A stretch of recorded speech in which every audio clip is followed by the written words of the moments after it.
With Volume 5 now in full effect, it's time to churn out all the theories a little too small for the long run, but simple enough that they could play out this season. In Volume 5, it appears as though the Spring Maiden is going to be a much bigger player in the story than the Fall Maiden was. But the question is, who is the Spring Maiden, and do we already know who she is? As you have already read the title, it's about Neo. It would seem that Neo more than anyone is a character who the audience wants a return from, including myself. So fans have been thinking of every scenario possible to squeeze her into some sort of logical return, and thus this theory was born from someone somewhere. But why a maiden? Why would people think that Neo is the Spring Maiden? Well, as Lionheart said in episode 1 of Volume 5, the people at Mistral had the Spring Maiden when she was younger. They were training her. However, the stress and knowledge of what she was and what her purpose was going to be got to her, and thus she ran away in fear. No one knows what happened to her, aside from now, Raven has her. And this is where Neo comes into play, but weirdly enough, Raven as well.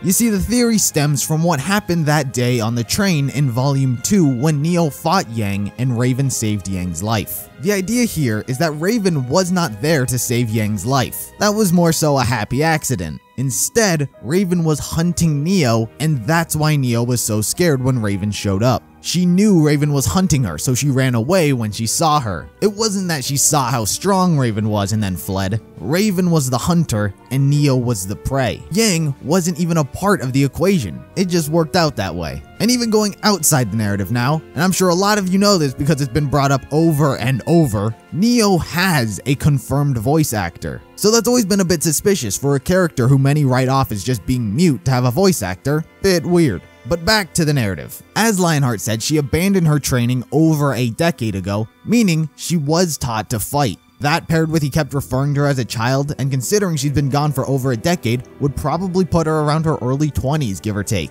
Now, Neo hasn't been labeled with an age. However, looking at her, it's not hard to believe that she may be around the age of some of our main characters. Maybe even a little older. So if you were to take 10 years off of our heroes, they would be 6, 8, the age of a child, as Lionheart referred to the Maiden as. So presuming Neo is around the age range of our characters, it's safe to say a decade ago, people would have been calling her a child. But probably the biggest question here would then be, what's her connection to Roman? You see, before this, I've been taking information we know and forming a story around that. This current Roman part that I'm going to be talking about is forming a story based on nothing, so take it all with a grain of salt. So if we were to assume that what we just said was true, how did she meet Roman? Well, a child runs away from this huge responsibility put on her shoulders. I would take it she wouldn't want her identity to be known. Neo, we know, has no problem hiding her appearance, making herself look differently as she's done it plenty of times already. So going into disguise is not hard for her. As for actually coming into contact with Roman, it could be as simple as just stumbling into him. From Roman's perspective, he meets this young child who has been properly trained to fight and has more fighting skill than most of his associates. There's an appeal there to befriend her. But then, why would Neo want to associate herself with criminals? Well, the way I see it isn't that she wanted the life of crime, more so it was just logical. Roman wasn't exactly the bottom of the food chain. He was in command of a lot of people. He had a lot of pull, meaning he was a man capable of protecting Neo. He could pull the strings to keep her safe if ever someone were to come and try and capture her once more.